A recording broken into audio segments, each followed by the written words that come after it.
any objections? Thank you so much. Excellent. And I'd also like to invite you to put your questions or your concerns in the chat. You can send it directly to myself, or you can put it generally in the chat.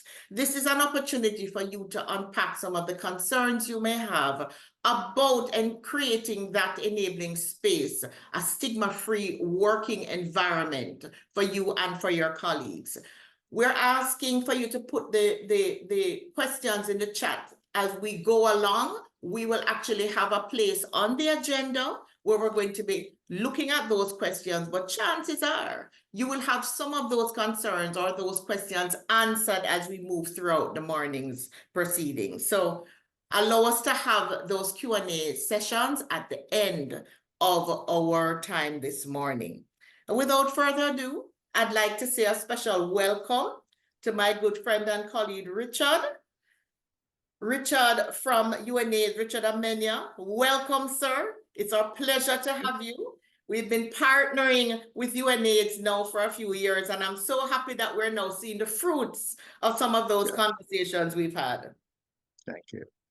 So without further ado, I'd like to hand over to our first presenter, Richard Amenia, who is the country director of UNAIDS and someone who has been a strong partner of JMEA for some years now, and we're looking forward to what we're going to continue to do together. So Richard, over to you to bring your welcome address. Thank you, thank you, thank you so much, Sandra. This meeting wouldn't have had a better facilitator like you, so thank you so much for this opportunity. Honorable members of the Jamaica Manufacturers and Exporters Association, really, indeed, this is a wonderful moment to be here as business executives and HR managers. These are precious times that you need to spend, you know, in order to make your bottom line, but you making that time here for us to more or less learn. Every leader learns as to how to enhance productivity and also have a people-centered work environment, because the type of business you do impacts not just the society and environment in which you are, that you usually put in your corporate social responsibility. It's also because you are unique in the type of things that you do, it has a broader reach because you export the things you do outside. And basically, we really want to create an environment, a work environment where it is respectful and inclusive of every employee's rights, just to make sure that it's not just about the bottom line, but it's also about people. And so let me start by commending JMEA for this wonderful initiative, and to thank also the US government, CDC in particular, for their support in terms of realizing that there is no way we could end this epidemic, HIV epidemic, when we don't make it people-friendly, people-centered. And it is important that we just don't work with government entities or partners, but also work with the private sector. And you are the movers and shakers of the development of Jamaica.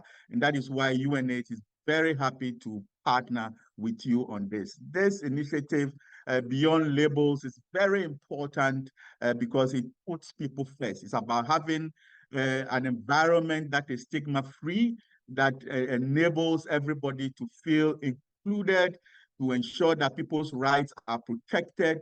And this is what the well-being of your employees really is founded on. And so we're really very happy that you, as policymakers who have strong impact and effect on whatever happens in your business environment, you are just not looking at creating that enabling environment, but making sure that you have a touch of compassion and inclusion, you know, of people that you work with. And for us, these core principles, you know, pushes along the lines of dignity of the person, the human person, that people are respected and valued, regardless of whether they have HIV or do not, or have any other health illnesses. And it is important that as executives, you know that the health of your human resource is so critical to your expenditure and the type of investments that you make. And so it is important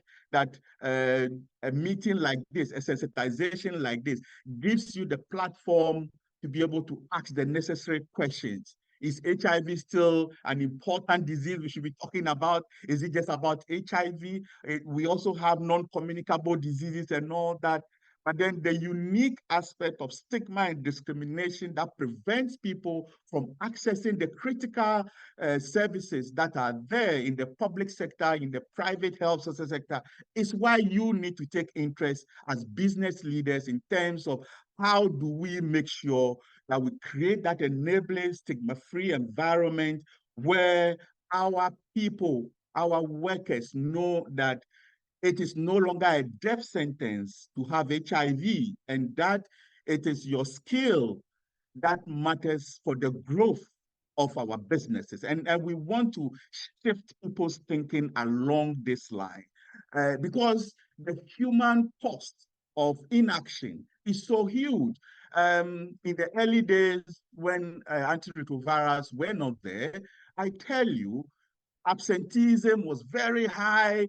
All other things were there that makes it very difficult for businesses to make ends meet. So today, we think focusing on human rights of everyone and ensuring that we are valuing everybody's support in terms of what they do is critical for us. And we think it lays the foundation, creates the intersection between health, human rights, and also business, and that is where we think that in the Caribbean, we need to engage more business leaders to be people-friendly, to ensure that we create that enabling policy environment, work environment that is inclusive, that is respectful, that ensures that there is fairness in the dignity of our people, and also have a touch of compassion.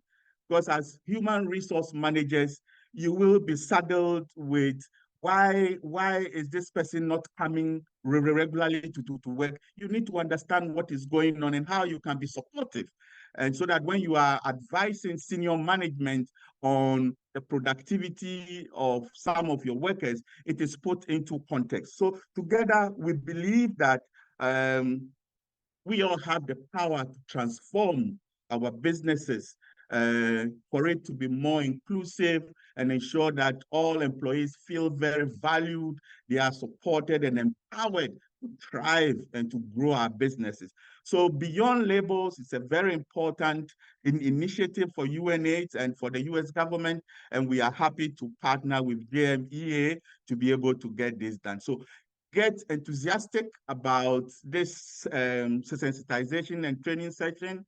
And I know we have very experienced people outlined there to get you through all the issues that may be bothering you. But at the end of the day, I really want you to start influencing the policy and environment where you can have a labor-friendly policy that advances and protects and promotes the human rights of everyone. Thank you so much. In the UN, we say we don't want to leave anyone behind, regardless of their health status. So thank you for this opportunity. Over to you, Sandra. Thank you so much, Richard. You've given us a lot to think about already this morning. And I want to say a special welcome for those who have just joined us. We started on the dot of 9 o'clock, and Richard Amenya, who is the country director from UNAIDS, just shared with us a foundation. Why are we concerned about creating a healthy, stigma-free working environment? Richard, you shared with us that beyond corporate social responsibility, that we need to put our people first. And so the health of our people and creating a healthy working environment is supposed to be foremost on the minds of the human resource officers who are with us this morning, as well as the senior executives, because we want to create that kind of enabling environment so we can do what we're supposed to do in our businesses, ultimately. So thank you so much, Richard, and welcome again to everyone who is joining us. My name is Sandra McLeish, and as Richard just mentioned, I am one of the directors of the Jamaica Manufacturers and Exporters Association, and it is my pleasure this morning to continue to walk us through our session of Beyond Labels.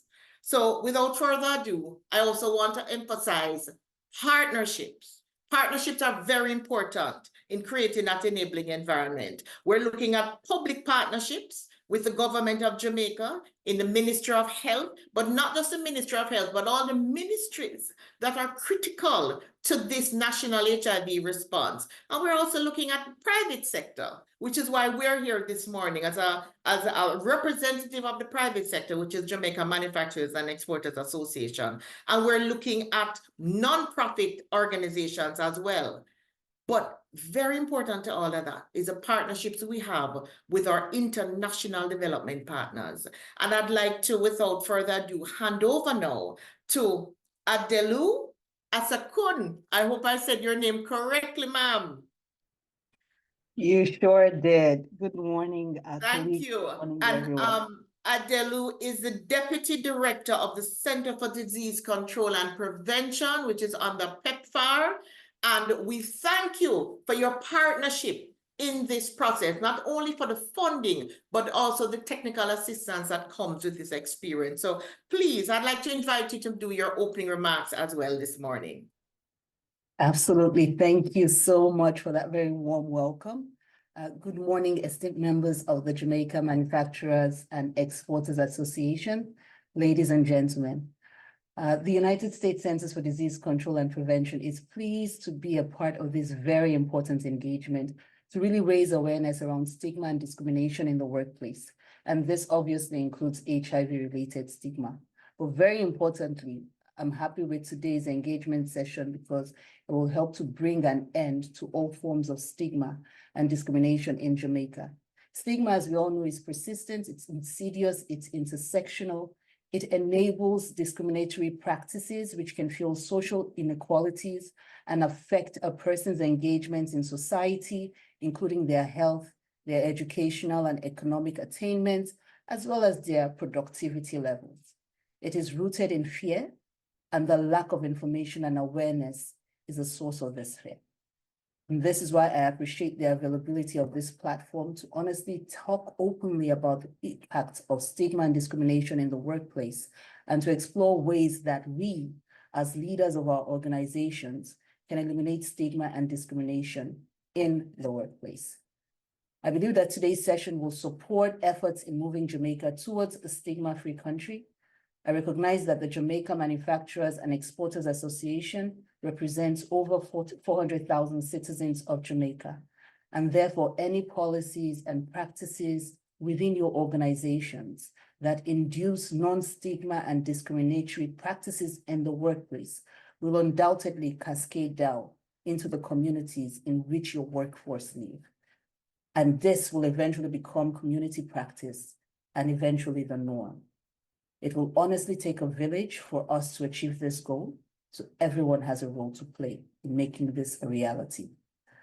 I want to thank you again for showing up today. This is a very strong indication of your commitment as organizational leaders.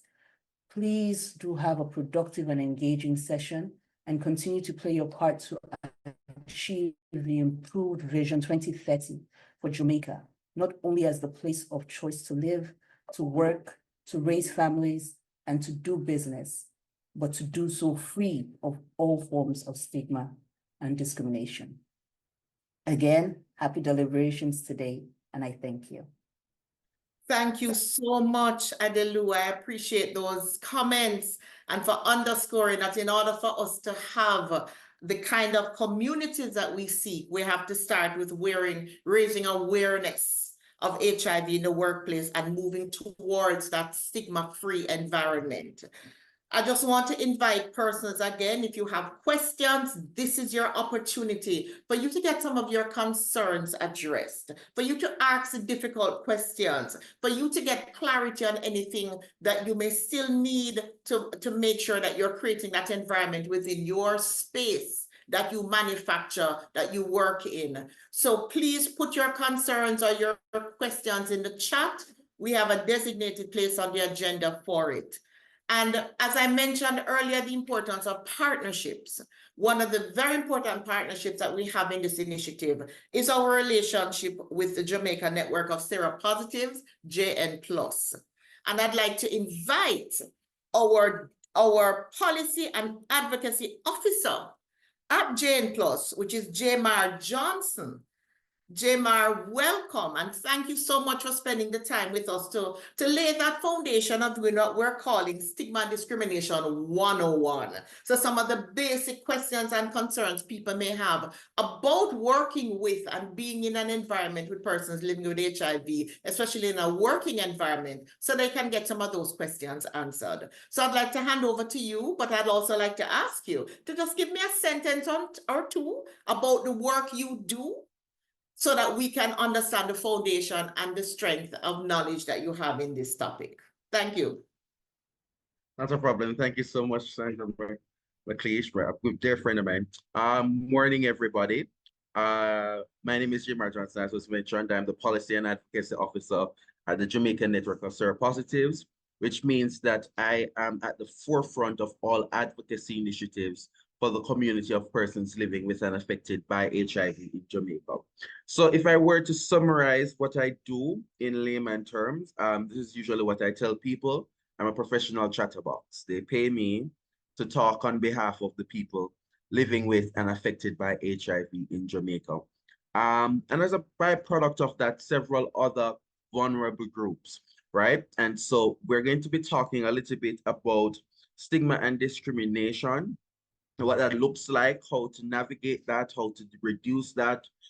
We're going to be having all of that conversation, and I have 25 minutes for this. So let's see how best we can move forward. I'm supposing that I should share my screen now. Yes, please. Let me go ahead and do that.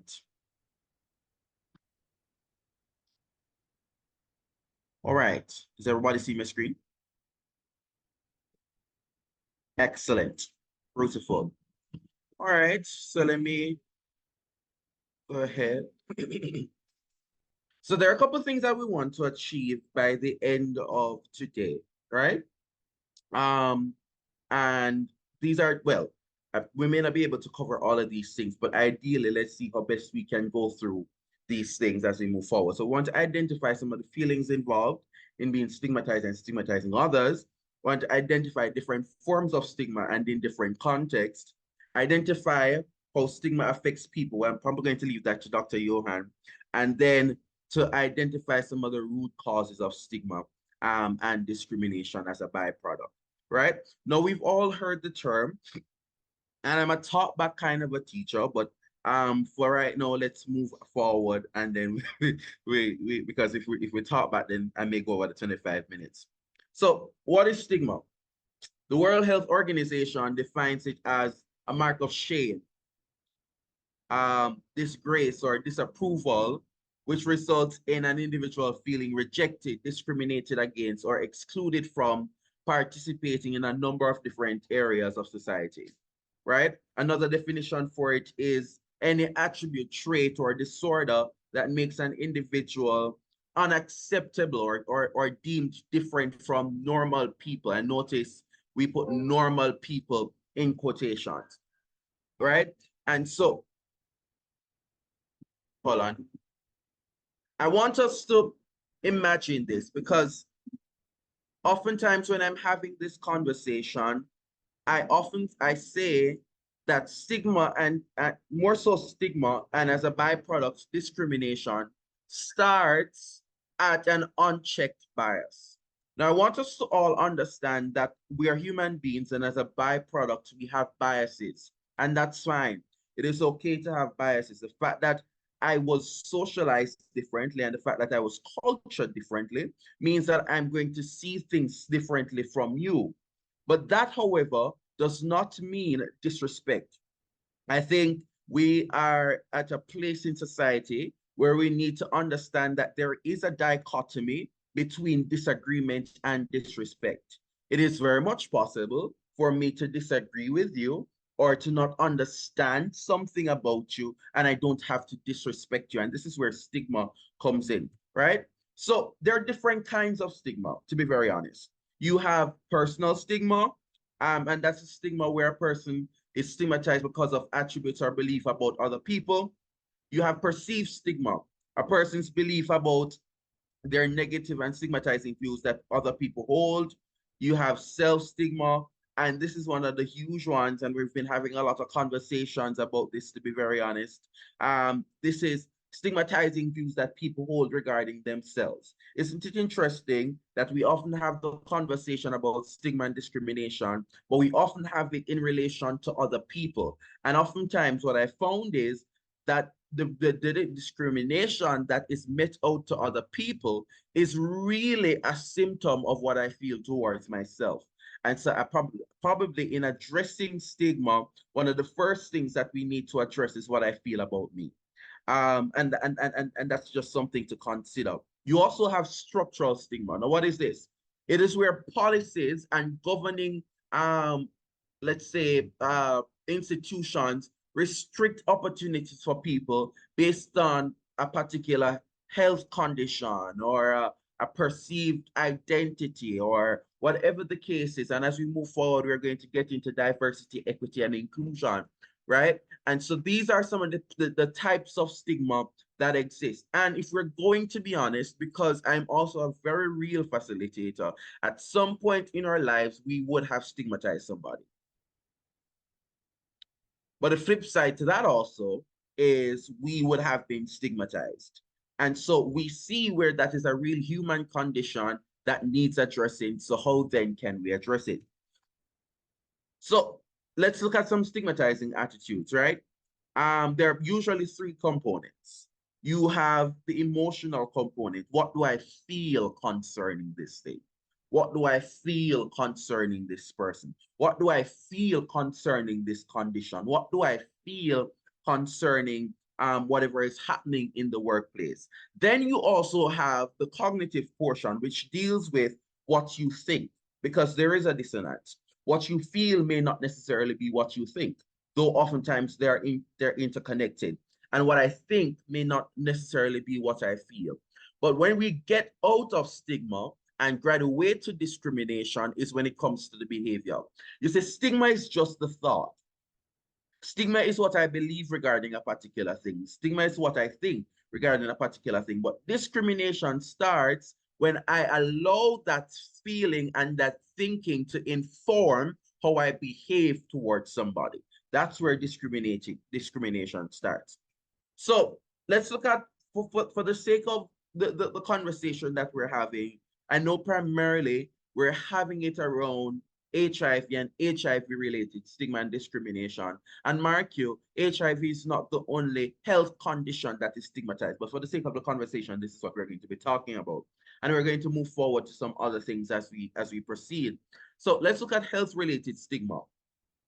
It's a social process or related personal experience that's characterized by exclusion, rejection, blame, devaluation that results from experience or reasonable anticipation of an adverse social judgment about a person or group identified with a particular health problem. For example, people living with HIV. Here's for context. At the Jamaica Network of Seropositives, we house the Jamaica Anti-Discrimination System for HIV. What is that? It is the belief or the notion or the system rather is the system that allows for persons who experience any kind of HIV-related stigma and discrimination to report that and to move forward as it relates to that. So when you report it to the Jamaica Anti-Discrimination System, we try as best as possible to ensure that you get the access redress via that, right? So that's what we do. And we found in 2023 that over 70% of the health-related stigma and discrimination or HIV-related stigma and discrimination happened in the community. Some happened at the healthcare facility. Some happened in employment spaces where persons were denied employment or even treated badly at their spaces of employment because of the fact that they have HIV or they are perceived to have HIV. And so I think that's important to share so that we understand what we're moving into, right? And I explained what discrimination is. It's where we treat people unjustly that because of whatever thing we don't agree with, right? That's where what discrimination really is in a nutshell. All right. Now, what's the relationship between stigma and discrimination? Discriminatory behavior is a core component of stigma. So you're looking at exclusion from particular activities. For example, when you're going to tell a person living with HIV that they cannot participate in, for example, you're playing football and the person living with HIV cannot participate in football because if them fall and get a cut, then the blood is going to be exposed. And if you come in contact with the blood, you're going to contract HIV, which is a myth, by the way. And it's so interesting that stigma and discrimination, and I don't mean this, it can come from misinformation or not enough information, right? You have avoidance and you have negative attitudes and expectations. There are also the emotional and cognitive components of stigma that lead to behavioral intentions rather than actual behaviors. And some individuals may not be aware, I know I said this before, that they have stigmatizing attitudes which may lead to subtle forms of discrimination. It is very much possible for you to have stigmatizing attitudes and not know that you do. Because I just said that a lot of stigma come from misinformation about a particular issue, about a particular subset of people, about a particular group. And a person who is ignorant doesn't know that they're ignorant until they're exposed to truth. Right? No, so it is very much possible for you to have that, and until you come to a deeper understanding of issues such as HIV, then you would never understand that you were actually having stigmatizing attitudes toward people living with HIV or other subsets of groups. Right? So we're going to deal with this a little bit. So you have perceptions that the person is weak or, is not sick, or the person is dangerous. Believe that the person is responsible and cannot control his own condition, right? Feelings of guilt, shame, and embarrassment. Now, we did a study 2019. The report came out 2020, Stigma Index 2.0. And in that report, the stigma index indicated that 53% of the respondents, meaning 53% of persons living with and affected by HIV, felt dirty, ashamed, or guilty because of their HIV status. Now, we did a further study as it relates to the implication of self-stigma in 2022-2023, because we wanted to investigate why such a large percentage of people felt dirty, ashamed, or guilty because of their HIV status. And what we found was one of the most prominent, if you will, antecedent for the stigma that they felt towards themselves was fear of what society would say about them. So I have now taken what society is going to say about me possibly and internalized it and applied it to myself. And so I feel dirty, I feel guilty, and I feel ashamed because of my HIV status. And if I had the time, I would talk about how you cannot talk about HIV-related stigma and discrimination without dealing with the issue that sex and sexuality and all of these things are taboo, because we think that HIV is only reserved for some subsets of people, and that's not true. It's not a respecter of persons. And so I want to highlight that as well.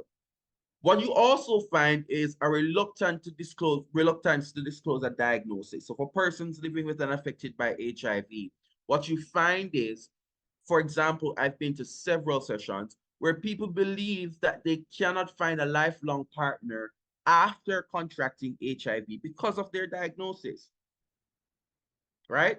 And so when you expose them to principles such as U equal U, which means undetectable equals untransmittable, which means that if I have managed the virus to a point, then I'm unable to pass it on sexually. It's difficult for persons to understand and grasp that because we grew up in a society where we were taught that people living with HIV cannot have a healthy relational life. And that is totally not true, right?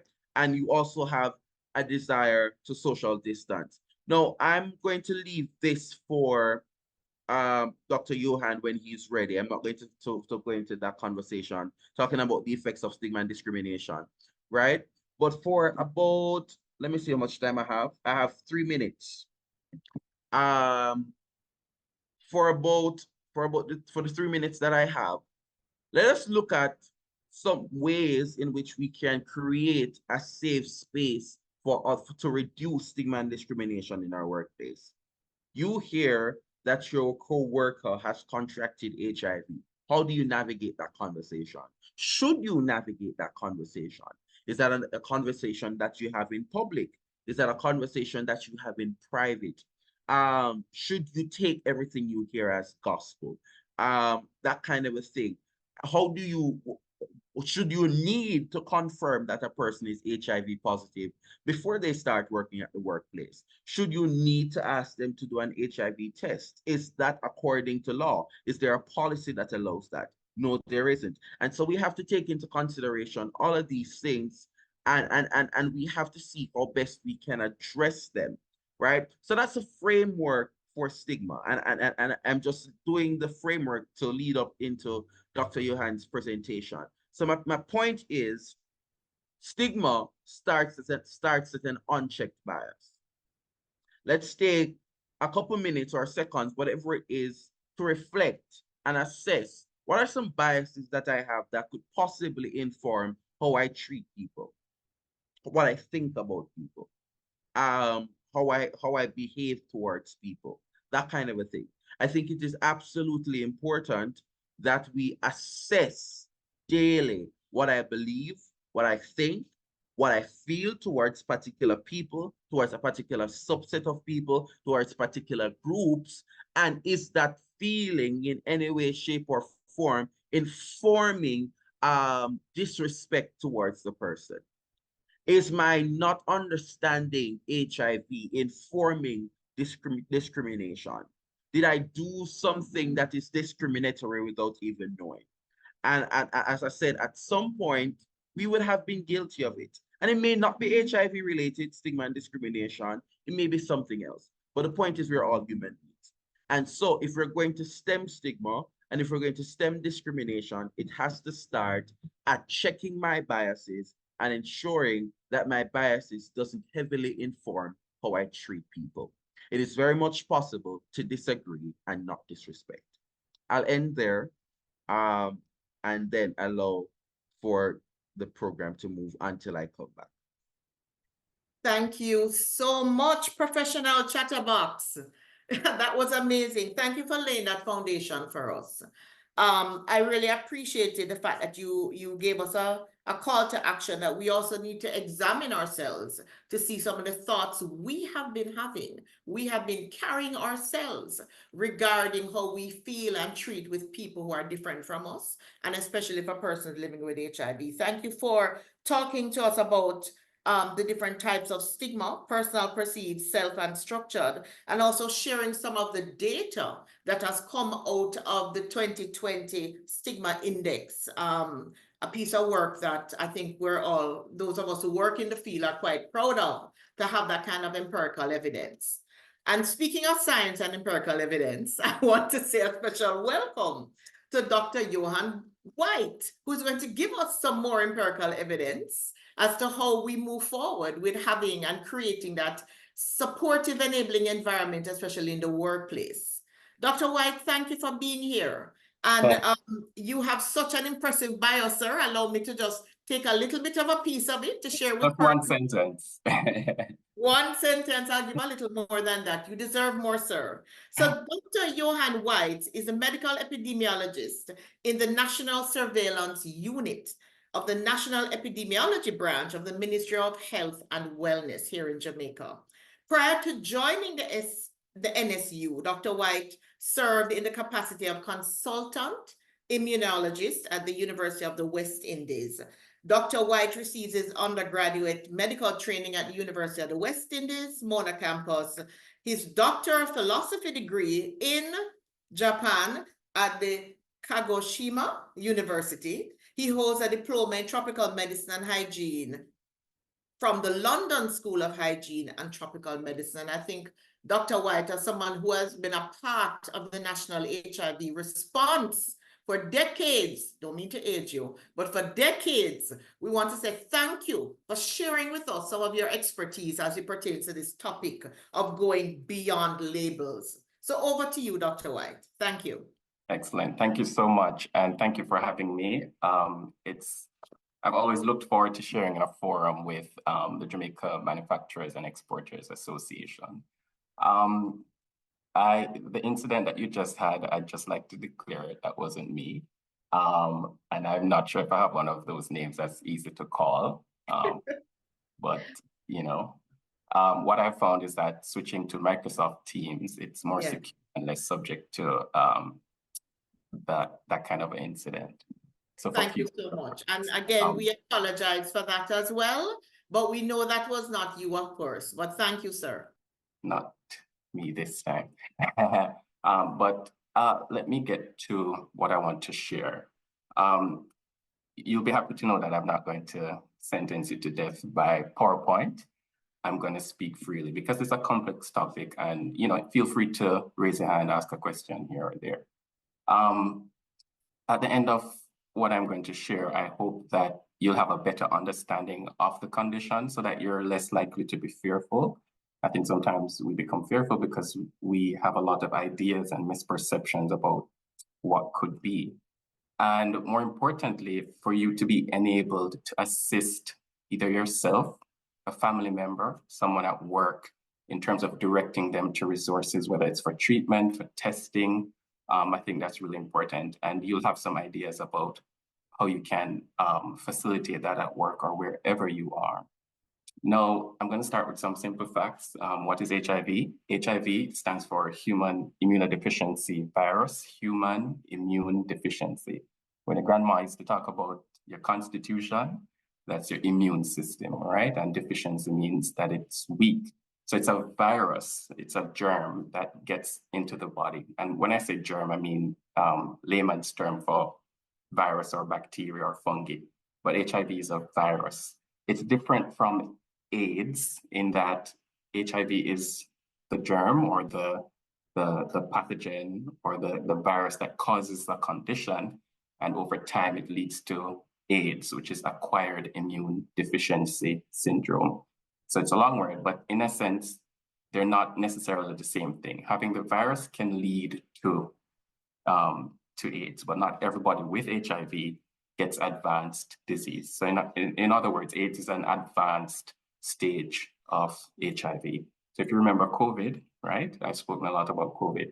You know the virus SARS-CoV causes the condition. Some people can have the virus and have no symptoms whatsoever, and some persons can end up in hospital or ICU with severe COVID-19. So you can think of it in that way.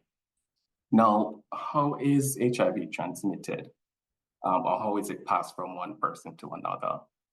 I think this is important. The main mode of transmission or the main way in which it is passed on to another person is through sexual contact or sexual intercourse without a barrier or without some other mechanism to protect or prevent passage of the virus from one person to the other.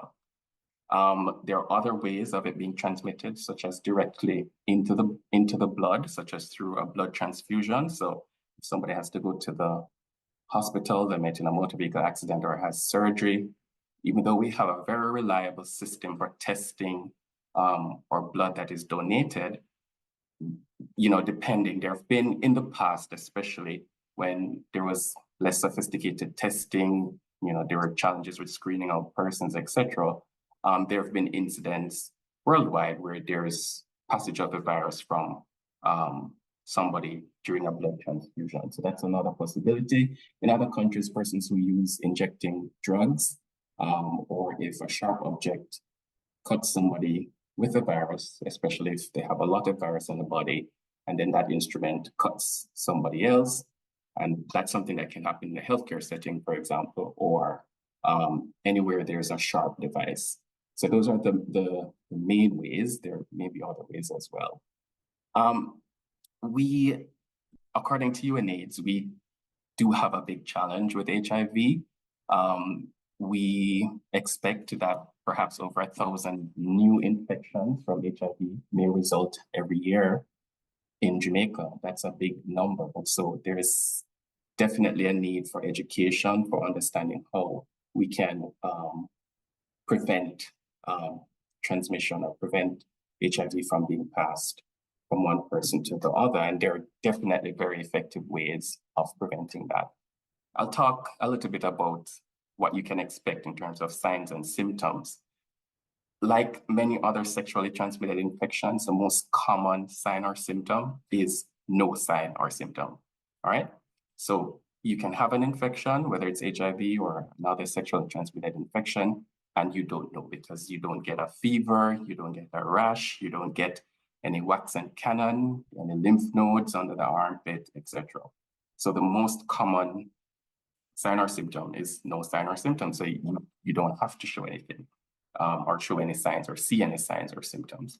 But for some persons who do have signs and symptoms, it may depend on when they would have acquired or gotten the infection or gotten the virus. And this can include flu-like symptoms. So, fever, achiness, joint pain, muscle pain, feeling cold in the nights when nobody else is cold, shivering, etc. So those are signs that you have a virus, and many viruses behave in that way. Now, other signs or symptoms can show up based on where in the body you're thinking about. So if you have a weakened immune system or your constitution is weak, as your grandma would say, you're unable to protect yourself from other types of germs or bacteria from coming into the body. So if you just need to pick a system or a part of the body, and I can tell you what sign or symptom you may see. So feel free to post in the chat a system that you're wondering about or any other question, and I'll respond. But say, for example, the chest or the breathing area, you can get a pneumonia. So because the constitution is weak, you're more vulnerable, or it's easier to get a pneumonia, bacterial infection, right? You can get infection in the brain or the covering of the brain, and that's what we call meningitis or encephalitis. But if the immune system is weak, you're unable to protect or put up certain defenses against other conditions. If you think about, say, the genitourinary system or the sexual organs, one can have be prone to other sexually transmitted infections. So it becomes easier to have other sexually transmitted infections.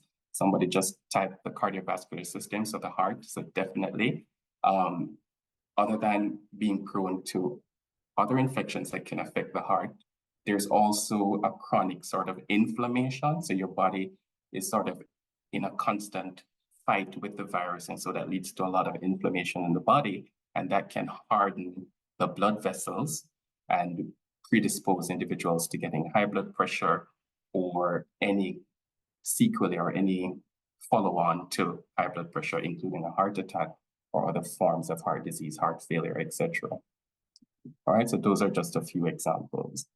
Now, I'm going to talk about what it is like living with HIV because now for patients, because I think persons may hold on to some old ideas about HIV. They probably think it's a death sentence. They probably expect to see certain kinds of symptoms or rash or, you may have dated ideas about living with HIV.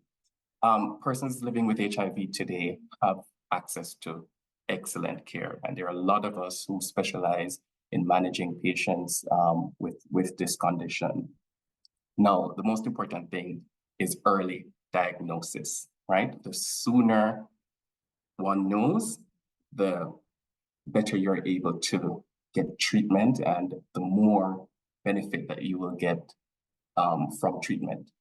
And this is the reason. The minute the virus enters the body, it starts to cause some damage to the body. So if you think about, for example, I like to talk about the gut or the gastrointestinal tract, there are certain immune fighter cells that live in the lining of the gut to protect you from certain types of germs in the gut, etc. In HIV, within the first 30 days or so, you lose about 90% of those protective immune cells in the gut, and they do not return, all right? And it continues to go down unless there's access to treatment, effective anti-HIV treatment. So my point is, earlier diagnosis is best because it allows somebody to access effective treatments which are available. Nowadays, we have medications that are very effective in fighting the virus. So these are called antiretrovirals, or you may hear the term ARVs, but these are anti-HIV medications, and they're usually combined. So usually there are 3 or 4 different medications combined, but they're in a single pill. So gone are the days when patients have to rely on taking 5, 6 or more pills 2 or 3, 4 times a day. Today it's one single tablet that can be taken at the same time every day. And that leads to the virus in the body going to a level that is so low that once you send that blood sample, take some of that blood and send it to the laboratory, it is so low when somebody's on effective anti-HIV treatment that the machine doesn't pick it up. And we say it cannot be detected, or we say undetectable. And that is the goal of treatment. Because when somebody's undetectable or has undetectable virus, because of being on effective treatment, the virus doesn't have the opportunity to damage the body, all right? And so those persons live a normal, healthy life like anybody else, all right? The goal is what we call undetectable, or getting the virus all the way down so that even a machine in the lab won't be able to pick it up once that person remains on anti-HIV treatment. And remember that it's very simple now. There's one tablet, and usually, and that is taken around the same time every day. So if you know somebody who's concerned about side effects and whether they'll have to take a lot of medications or a lot of pills, you can reassure them that treatment is very simple now, and they can avail themselves of a single tablet once a day under supervision of a healthcare provider. Now, a big challenge is sticking to the medications. And this is where support is important, or allowing spaces that make it easy to stick to your medications. And not just for HIV, but for other chronic medical conditions as well. You can imagine having to take a medication every single day. Even doctors are terrible at taking medication, antibiotics, whatever it is. You really have to be disciplined and press yourself through. And we're talking about a short course of antibiotics for even a week. And for HIV, it's a medication that is required for the rest of your life, right? At the moment. So it's really important to understand that that can weigh down on somebody, just having to stick to the medications. And so, words of encouragement, reminding persons the benefit of being undetectable or virally suppressed, making it easy for somebody to take their medications. And of course, people may feel unwilling to pull out their medication at work or some public space because we stigmatize persons, because we start thinking that they're taking the medication for HIV, and then all the negative things and misperceptions that we have about HIV come into play. But it's really important to recall that it is a manageable condition. Persons with HIV live for a regular lifespan, and they have to now be concerned about other things that would normally affect persons in general. So being able to encourage somebody or remind them of the benefits of sticking to their medications is really important, and not to think negatively. You should encourage somebody. They're taking out their tablet and taking their tablet. You said, yes, pat them on the shoulder. That's what you want them to do, right? So in addition to that, it's not just about taking medications, encouraging persons to follow up with their physician or medical doctor or healthcare provider is really important because we monitor the blood levels. So we monitor the amount of virus that is in the body. Remember, our goal is not to be able to detect the virus, right? So on sustained treatment, that is the goal. And we monitor the blood looking for the virus, usually once per year. But we also look at another thing in the blood, which is there's a thing that's called a CD4. It's a type of immune cell, a fighter cell that we measure. So it gives us an idea of the strength of your immune system. So you want a higher number for the CD4 because you want a higher working constitution, but you want a lower or undetectable virus. So those are two of the most important things that we monitor, but we also have to check other things. Remember, other things do affect persons as well. For diabetes, hypertension, kidney disease, we monitor individuals for those things as well. I had mentioned that being on effective treatment allows the virus to go to a level where it can't even be picked up by the machine. Also at that level, the virus is not available to be passed on to somebody else. And for this reason, it is perfectly healthy and perfectly fine for persons living with HIV to have children, right? They're living normal, healthy lives. They'll be around to take care of their children. And antiretroviral therapy or anti-HIV medication prevents the passing on of virus to the infant. So off of medication, let's say a mom is pregnant and delivers a baby, there's a 1 in 4 chance that that baby will get HIV if the mom is not on anti-HIV treatment. However, with anti-HIV treatment, there's a 99% chance that that baby will not get HIV. And that 1% that poses an issue, usually persons who are diagnosed at delivery. So they didn't come to clinic to monitor their baby, or for some reason, to monitor their pregnancy, or for some reason they didn't, were not availed or offered an HIV test during pregnancy. And so at delivery is when you're finding out. So those persons would not have had the benefit of having anti-HIV treatment to prevent passage of the virus to the child. But the good news is that a 99% rate of not passing on the virus is excellent. Somebody can have HIV and their partner is HIV negative. Fine couple, have their children, everybody's happy, right? So that is possible and that is feasible, right? In addition to that, the virus is prevented from being passed on to another person because anti-HIV medications prevent virus from multiplying. There's just no virus available to be passed on to a partner. And so having a couple that is different status, one person is negative, one person is positive, on effective anti-HIV treatment, the person with HIV does not pass on virus to the other person. It's important, of course, to recall that there are other things that can be transmitted sexually that anti-HIV medications do not have an effect against, and those may be other conditions like, say, syphilis, which is another sexually transmitted infection. So testing for other sexually transmitted infections is important so that those can be treated as well. Okay. I'm going to talk a little bit about prevention. I believe I have 10 minutes left based on my timer.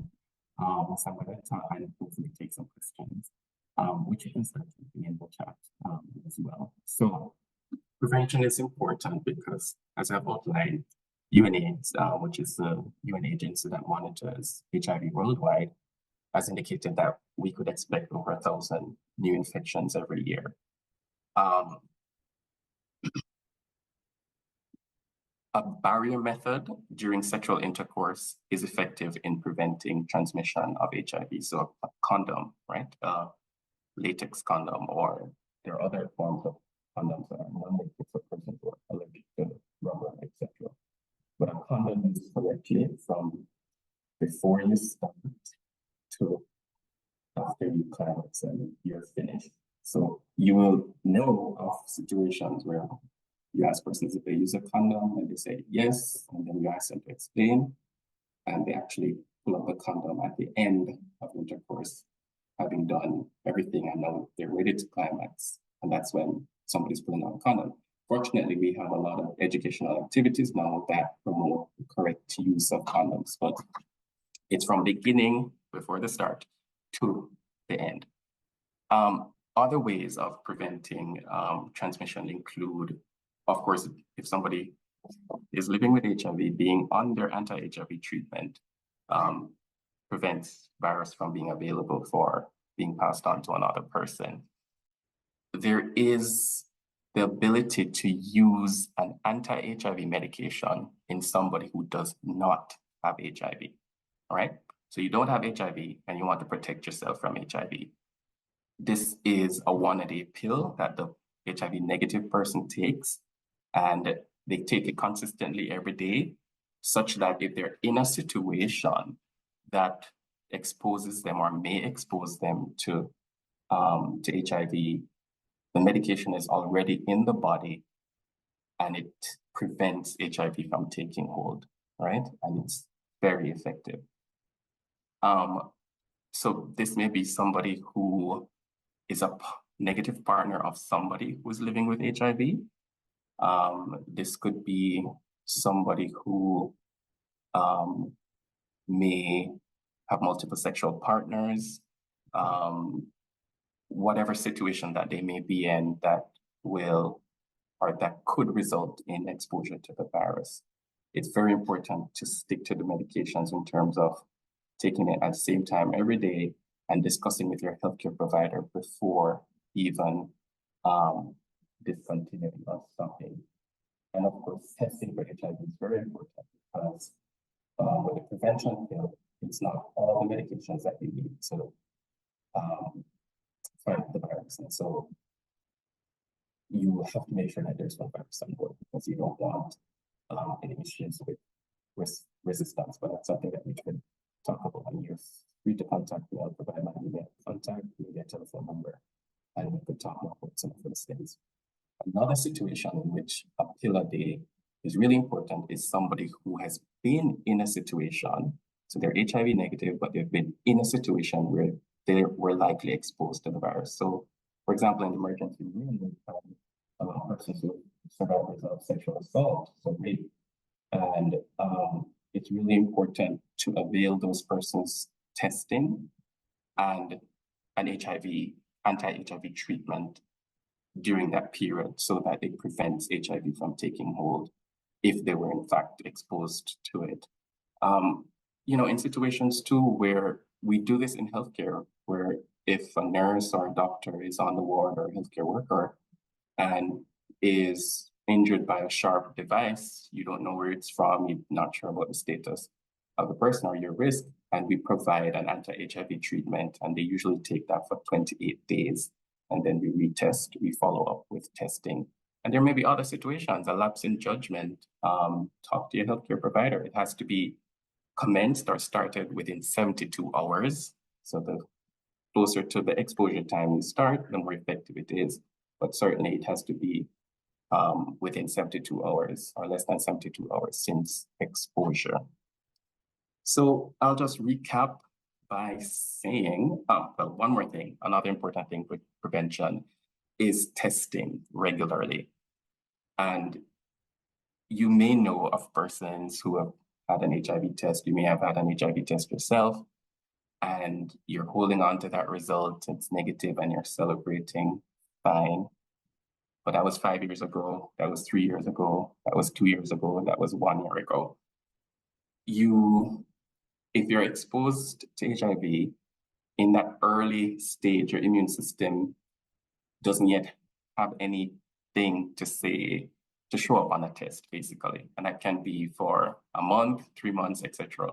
So it's important to retest. So regular testing is important, depending on one's risk. That may be 3 times a year, and every 3 months, and maybe twice a year, depending on the person's risk. So certainly, multiple sexual partners, if you ever have a sexually transmitted infection or discomfort, the potential sexual area, one would want to because one of the biggest risks for passing on HIV is not knowing, because then you don't have the opportunity to be on medications to keep the virus to an undetectable level.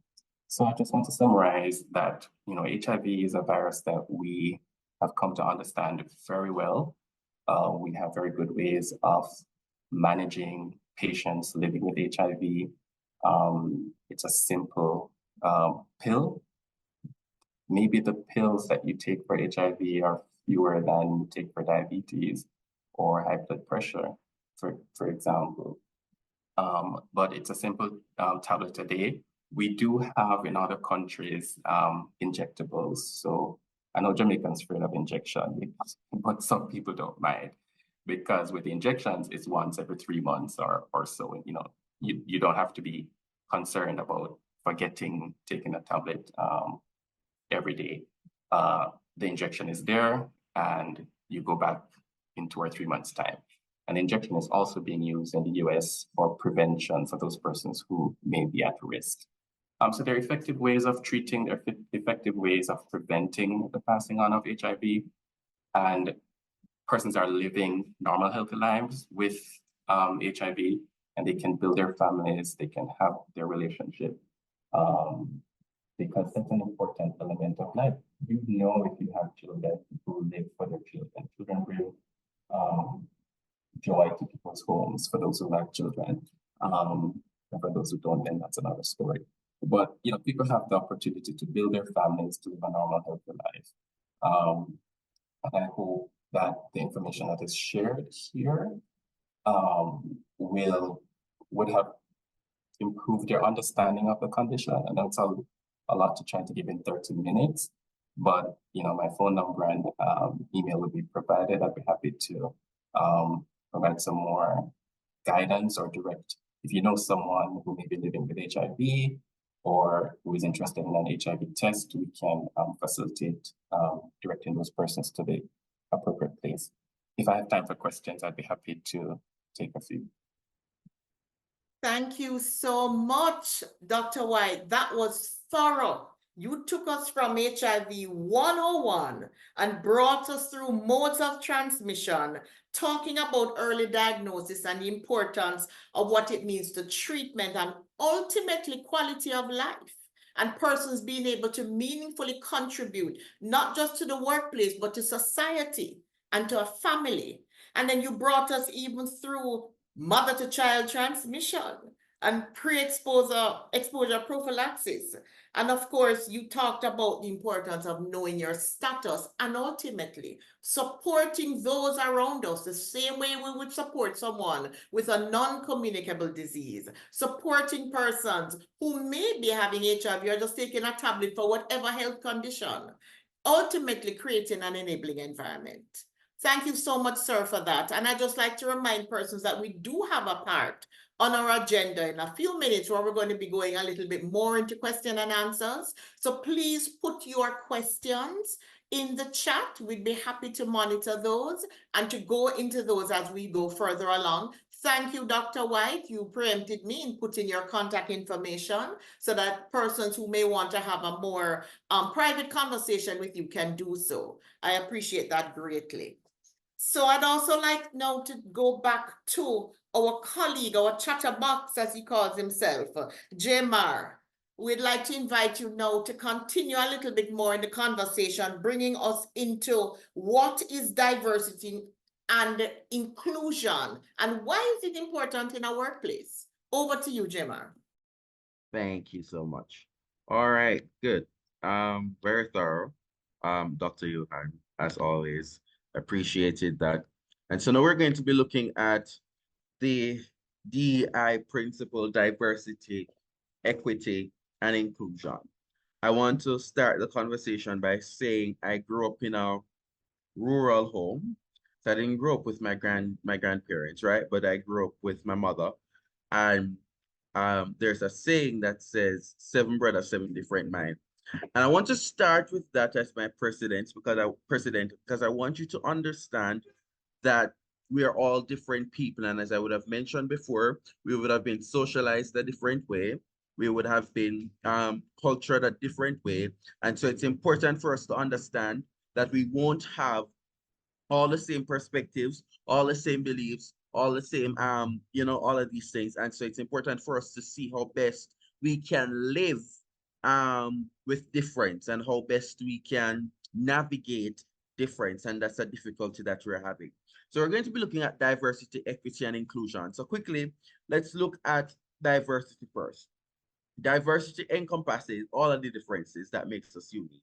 It's including but not limited to race, color, ethnicity, language, nationality, sexual orientation, religion, gender, socioeconomic status, age, physical and mental ability. So in essence, all diversity is all the things that makes us different. As an individual, as groups of people, as a culture, diversity is what makes us different, right? Now, equity. Equity is about creating a fair access, opportunity, and advancement for all people. It's about creating a level playing field. I remember seeing this picture on social media that has to do with what is equity, what is equality, and what is justice. And equality says that you give everybody the same treatment. But what equity says is that you meet people where they are and you serve them where they are. That's what equity is, right? And so, and then we're going to look at inclusion.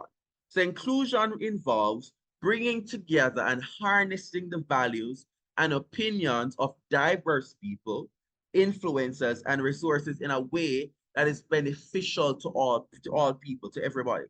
It puts the concept of practice and diversity of diversity into action, and it creates an environment for dignity, respect, richness, ideas, backgrounds, perspective, all of these things. So in essence, what I'm trying to say is diversity is being invited into the party. Inclusion is being asked to dance. And that's a quote by Vernon Myers. So it is one thing to say that we are a diverse set of people. That's lovely. That's amazing. Because in fact, we are. But you may be diverse and you're not inclusive. You may be diverse and you aren't treating people equitable. You may be diverse and you aren't addressing some of the needs of the population. It may be that you just have diverse set of people just to say you have diverse set of people in your organization. And so I think it's important that we consider these things as we move forward. Now, we are diverse in disability, sexual orientation, religion, culture, race, age, gender, socioeconomic status. Now, I know there are a few taboo things on here, for example, or not necessarily taboo, but, well, yeah, for lack of a better word, taboo. Sexual orientation and gender. What do you do should a person identify as a lesbian at your workplace? Somebody that you supervise as a lesbian and is facing some level of discrimination. How do you navigate that? How do you ensure that the space appreciates that person as a human being, right? How do you ensure all of that? I think it's important that we assess these things. I'm not even going to go into the gender portion. Well, we need to take a realistic look at how we deal with diverse sets of people, ensuring that their voices are heard and that they are included in the conversation. How to embrace diversity. So some practical steps on how to embrace diversity. We need to listen to everybody's narrative. Everybody has an important part to play in the story. And so it's important that I make a decision to hear you. And I listen to understand and I don't listen to respond.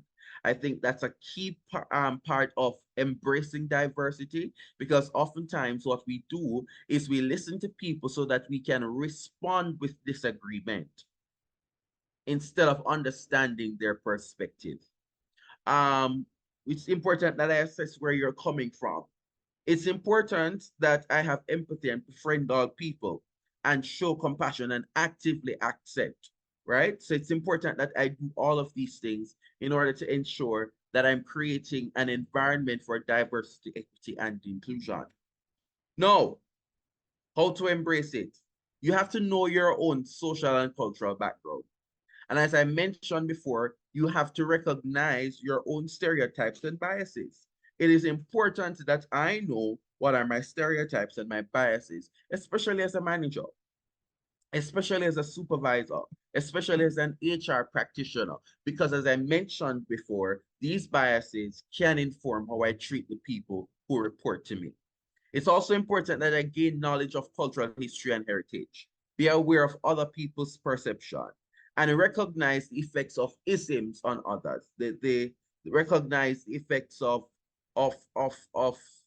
almost labeling, if you will, right? So and putting people in a box and sheltering them. It's important that I know all of this if I'm going to serve the people who are under my care effectively. We need to be more concerned with truth than we are opinions. We need to be more concerned with truth than we are opinions. We need to be sincere and not pretend. Be free of hypocrisy. Walk your talk. Know who you are and to be that person. Seeing your own values and your own vulnerabilities, and be awake to your own subconscious feelings and biases. You notice I keep stressing this because, as I mentioned before, the root of stigma is an unchecked bias, right? And so it's important that we do that. So a resistance to diversity, equity, and inclusion is often indicative of a fear of change. I've been at this company for 15 years, and this is how it's always been, and this is how it's going to be. My challenge to that is, if this is how the company has always been, and this is how it's always going to be, then it may be that the company is not growing. It may be that the company is not advancing. Is your company relevant? Is your organization relevant?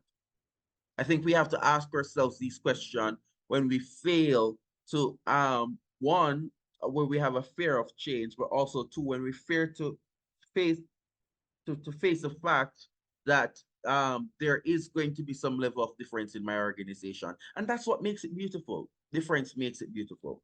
There's also the lack of information, right? Limited exposure to other groups and human circumstances, discomfort with differences, and a desire to return to the good old days. I mentioned before that if all you want is the good old days, then we're not moving with the time. And if we're not moving with the times, then we have to ask ourselves, are we meeting the needs of the present generation? It's good that the company served the needs of the last generation. That is excellent. But we have moved on in time. Why hasn't the company not moved on? Because of a fear to embrace diversity, equity, and inclusion. Everybody's at a different level as it relates to diversity, of equity, and inclusion. You have to tolerate somebody, so you embrace somebody's difference. You're content with somebody's difference. That's where you come to acceptance. You value the person. So you're open and you see the person's difference as worthwhile. And then you get to the point where you celebrate. So to deeply understand and respect each other's viewpoint and standpoint. These are the different levels of embracing diversity, equity, and inclusion. And we are all at different levels depending on the subject matter.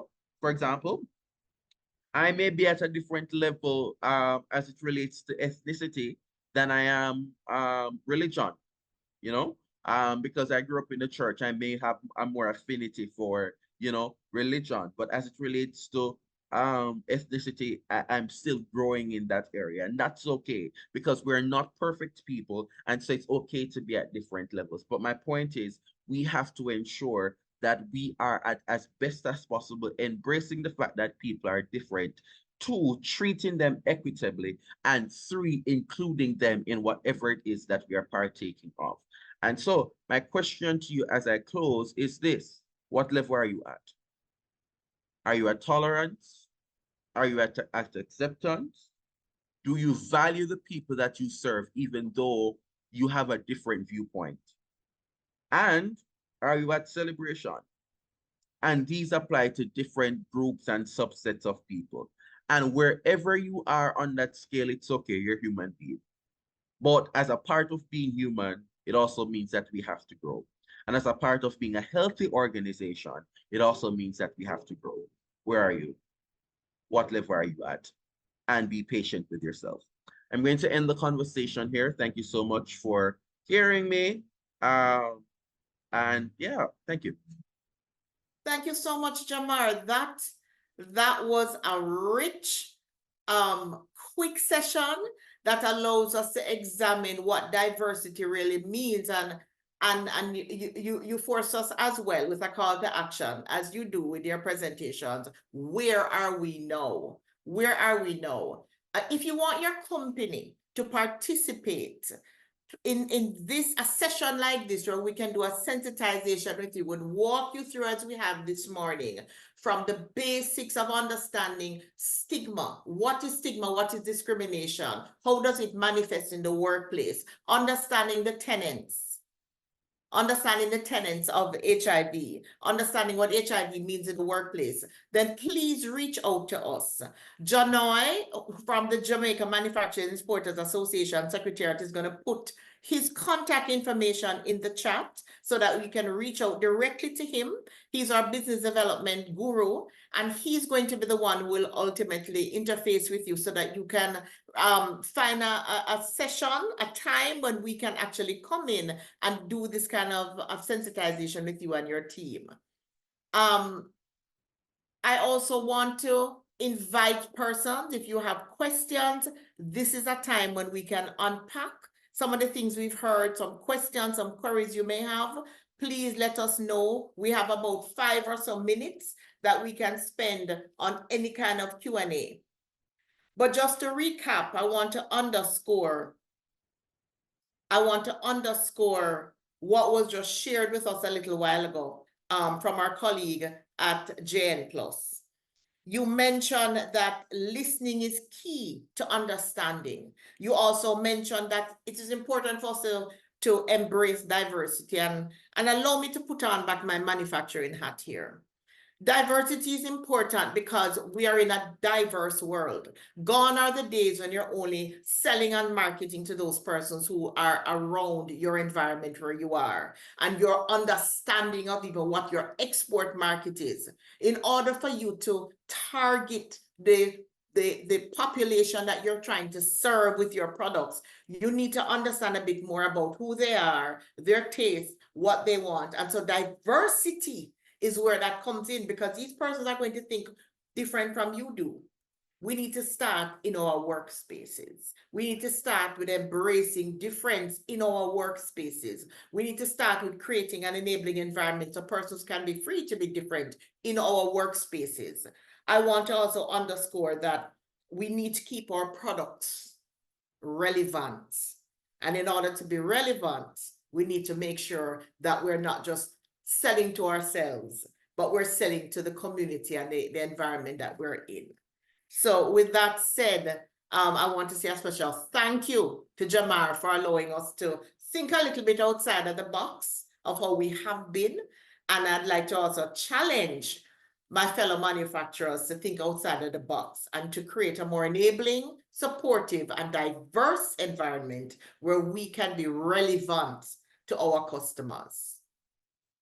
So what can I do if I am fired because of my HIV status? That's one of the questions that have come to us.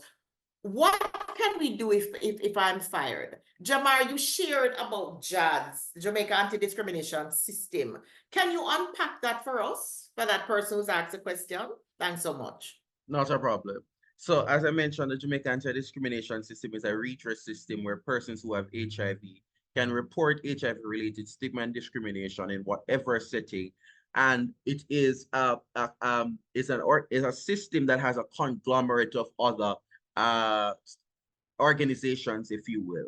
And as a part of that, the Ministry of Labor and Social Security sits on the JAD steering committee.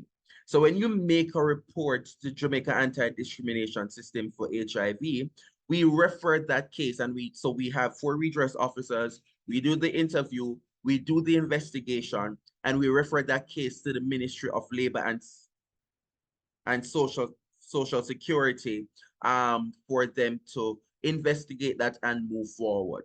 Now, the system as is designed, is client-centered, right? And what that means is it is the redress that you want that you are going to get. There are persons who have decided that, hey, I just want to report this. I can't be bothered with going through all of the, fandangles of the system, and that's okay. But if you decide that you want your job back, or if you decide that you want your compensation package because of being unjustly fired, or whatever the case is, then when we refer the case to the Ministry of Ministry of Labor and Social Security, then you can access redress via that way. But I will say, however, that there is no grounds in law and or in policy where an employer can fire you because of your HIV status. Thank you so much for that, Jamar. Thank you for sharing with us that JADS has a diverse range of redress partners that, depending on whatever the complaint is, whether the person was fired in the workplace, whether they've received unjust treatment in their community, or even accessing healthcare, there are redress partners that JN Plus as a secretariat can move with that person to unpack what has happened and to see how we can even correct the environment, which is very important. Thank you so much for that. I have a question as well that has just come in. Is there a specific law or policy that speaks to organizations asking for HIV test before being employed? I'd like to invite Johan, I don't know, or Jamar, would you like to take that response? Sure. Jamar? Yes. All right. So the National Workplace Policy on HIV strictly prohibits organizations or employers to require an HIV test for employment. This applies to all employer apart from, I believe, the JDF. The JDF still requires it, but it's what I know about that process is that even if they require it and you are HIV positive, it does not mean that you're going to be rejected or not granted the job. However, so the policy allows that and law allows that. Apart from that, no other organization is supposed to ask you for your HIV status as a requirement for employment. Thank you so much. And again, it is the National Workplace Policy that speaks to that, right, Jamar? That's correct. The National Workplace Policy on HIV. National Workplace Policy on HIV. Thank you so much for that response. And thank you for that question. We also have another question that has come in, and I'd like to direct this to Dr. White. Dr. White, could you go a little more into sharing with us PrEP and where can someone get it? Is it over the counter? Thank you. So PrEP is what it stands for, pre-exposure prophylaxis, but don't worry about that big word. Not even me can say it sometimes. It's 1 pill a day to prevent HIV. That's the name, right? So the idea, as I explained, is that that person has tested negative for HIV, but wants to have a layer of prevention to protect them from HIV. So you load your body with anti-HIV medication. It's gonna take time to build up, so you don't take it today and then be in a situation tomorrow. You give it a week to build up in the system. You take the pill the same time every day, and it stays in your body, such that if you're exposed to HIV, you could go to a party having fun, and then next thing you know, there are other persons there who wants to take advantage. We know of date rapes and so on. So you want to protect yourself. It doesn't mean that you're necessarily going to have a lot of sexual partners, but whatever situation you may be in, it's an effective way to prevent HIV. Now, this 1 pill a day to prevent HIV is available in public health centers, so Ministry of Health centers, and you can contact the Ministry of Health to be directed to a health center. If you go to a health center like Slide Pen Road Comprehensive or St. Jacob Park Health Center, even in Westmoreland, the health center there, you make an inquiry. If it's not available there, they will direct you to where you can get it. It's also available with some private medical doctor providers. And again, a health facility can provide you with a list of persons. I will send you something afterwards, Ms. McLeish, so that you can distribute that in terms of places that it can access PrEP. So it's If you don't want to walk into a health center, fine. There are private providers who also have that available. And it's a part of a comprehensive approach to preventing HIV. There's testing, there's talking with you about avoiding risk situations, regular testing to ensure that your HIV remain HIV negative. So it's a very effective tool to prevent HIV. It's 1 pill a day. And I'd be happy to share more information, and I will follow up with a list of providers where it can be accessed, and it's free of charge in Jamaica. There's no cost to it. Excellent. Thank you so much, Dr. White. I'd also like to talk a little bit more. I invite you to speak a little bit more about post-exposure, especially as we're talking about in a working environment. Some of us have to work with machinery, some of us, and you mentioned it earlier, but if you could just spend a few more seconds unpacking post-exposure and what are the processes that a manufacturer can go through to protect their staff. Okay, great question.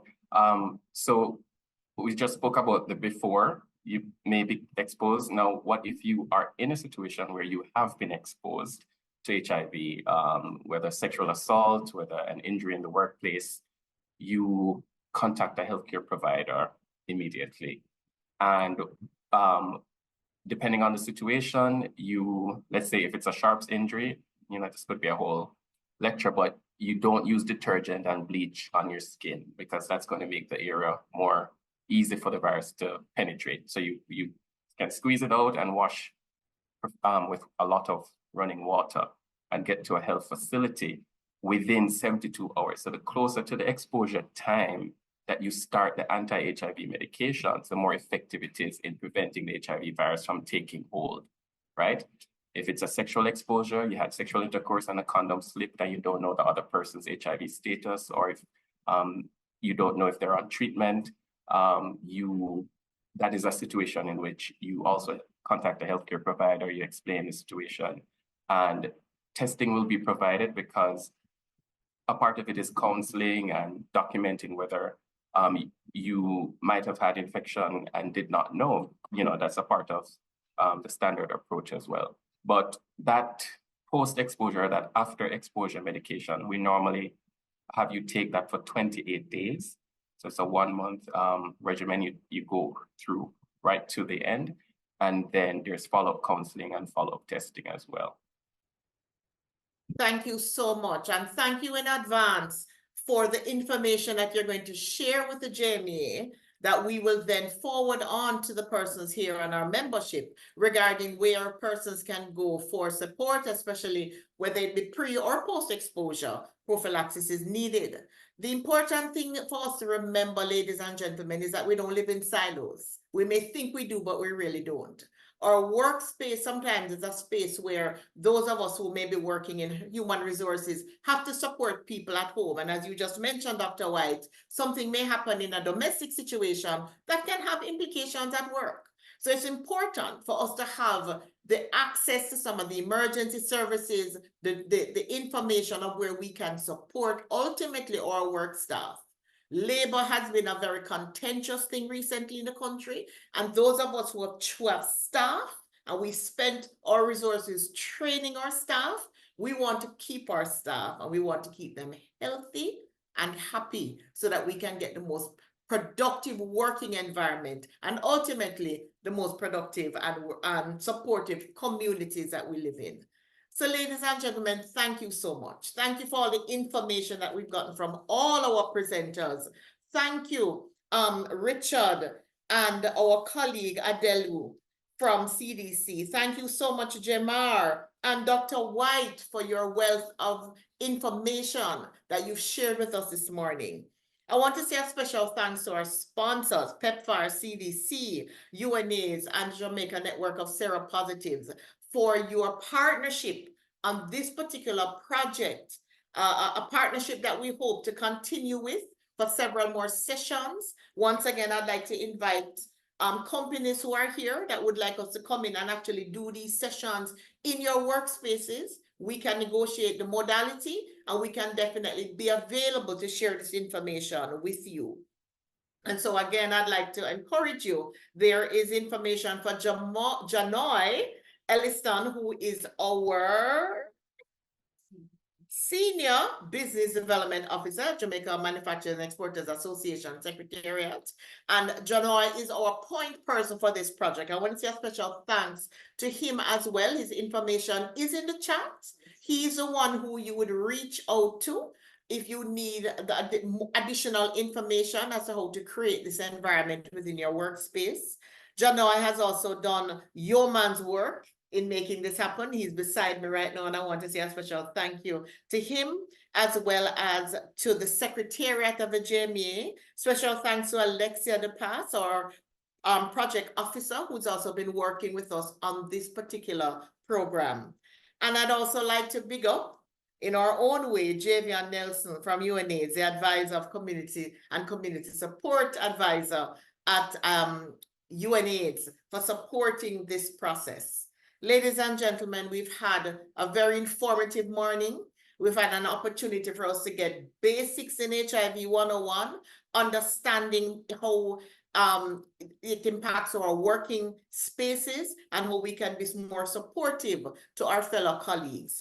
I want to say thank you for taking the time to be with us this morning. Once again, we apologize for the exposure we got earlier, but also I appreciate that we roll with the punches and we do what we need to do to ensure that nothing derails us from the information that we needed to get today.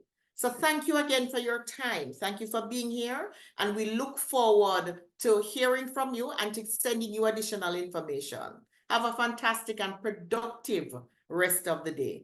Thanks, everyone. Bye.